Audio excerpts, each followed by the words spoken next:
আজকে আমরা আসলে গত 2 মাস যাবৎ আমাদের সমস্ত স্তরের রেগা কর্মচারীরা বেতন পাচ্ছে না। উপরন্তু দেখা যাচ্ছে কাজের প্রেশার কম নাই।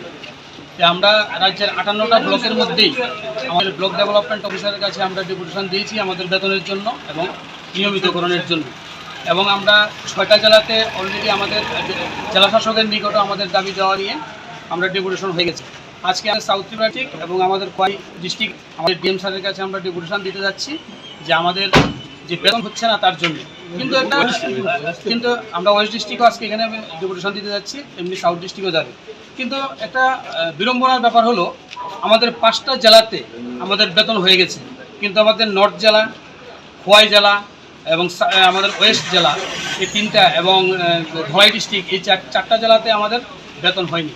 তার জন্যই আমরা কেন কাজ করার পর আমরা কেন বেতন পাবো না, তার জন্য আজকে আমরা আমাদের জেলা শাসক আমাদের বেতন ভাতা এবং আমাদের যে দীর্ঘদিনের যে একটা দাবি, আমরা প্রায় 19 বছর হতে চলেছে আমরা রেগুলার এখনও হইনি, সেই রেগুলারের দাবিটা নিয়ে আমরা ডিএম স্যারের দিকেও যাবো। ডিএম স্যার ডেকেছি। মূলত আজকে বিশেষত 2টা দাবি নিয়ে, একটা হলো আমাদের রেগুলারাইজেশন, আরেকটা হলো আমাদের সময় মতো যেন আমরা বেতন পাই। আপনার নামটা? আমি রাজ্য কমিটির সম্পাদক অসীম মজুমদার।